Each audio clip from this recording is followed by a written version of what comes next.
Di sini saya akan menjelaskan materi kelompok 11, yaitu tentang Indonesia dan potensinya. Materi pembahasan dibagi menjadi 3, yaitu yang pertama ada Indonesia, yang kedua ada sumber daya alam, dan yang ketiga ada sumber daya manusia. Bisa dilihat ya teman-teman, ini merupakan gambar pulau yang ada di Indonesia. Indonesia adalah negara kepulauan yang memiliki kekayaan sumber daya hayati maupun non-hayati yang dikelola oleh manusia.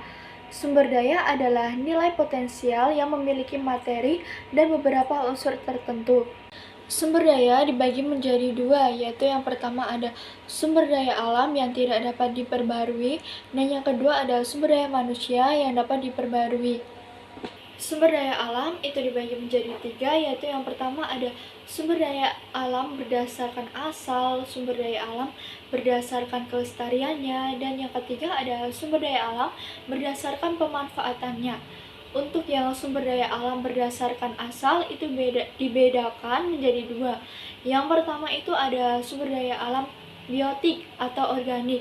Yang kedua ada sumber daya alam abiotik atau anorganik.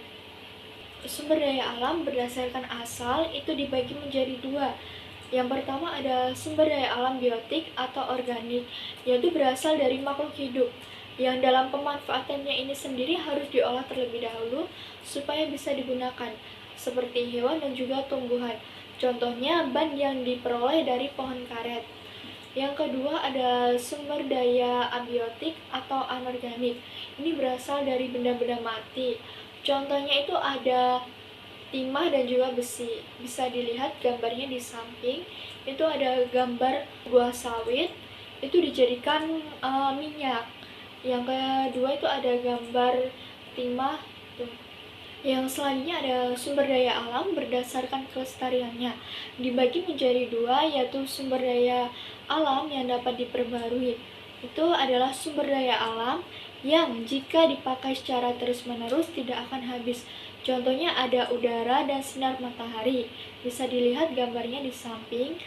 Dan yang kedua ada sumber daya alam yang tidak dapat diperbarui, yaitu bila kita menggunakan sumber daya itu secara terus-menerus akan habis. Contohnya ada emas, batu bara, dan juga minyak bumi.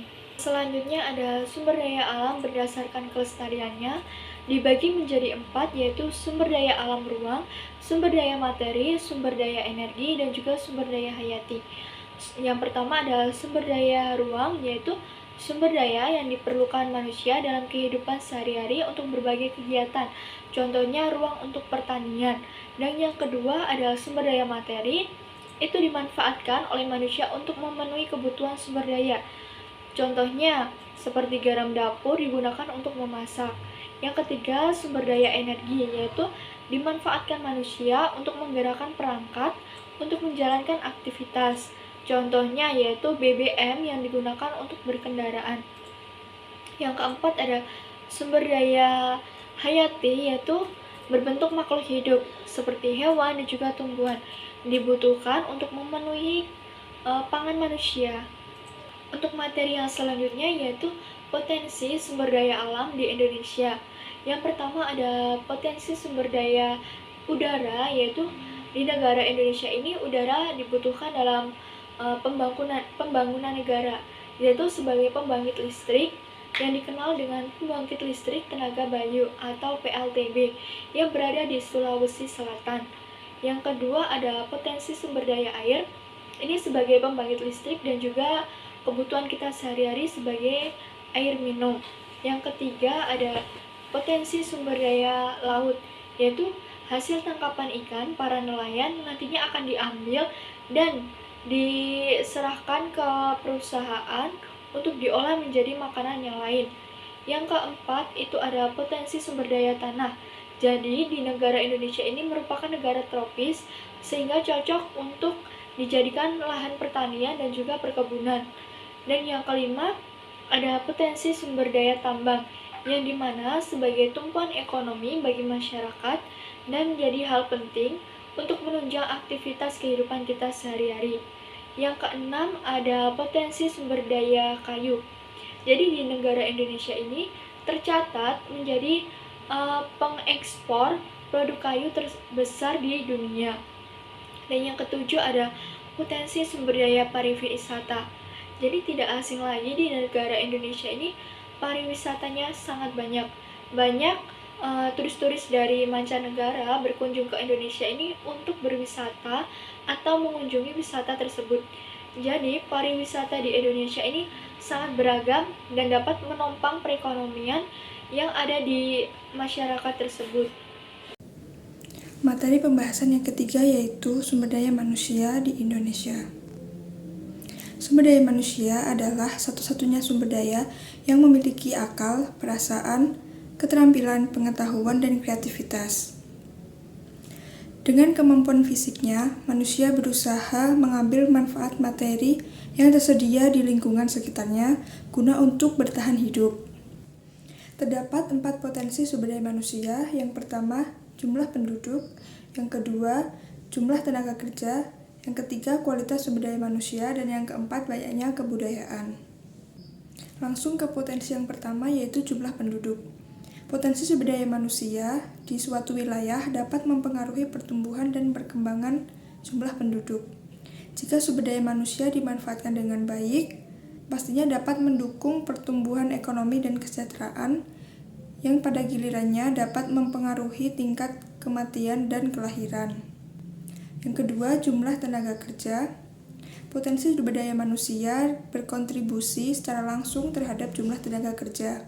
Jika suatu wilayah memiliki populasi yang terampil, terlatih, dan berpendidikan, maka sumber daya manusianya dapat menjadi kekuatan tenaga kerja yang produktif. Potensi yang ketiga yaitu kualitas sumber daya manusia.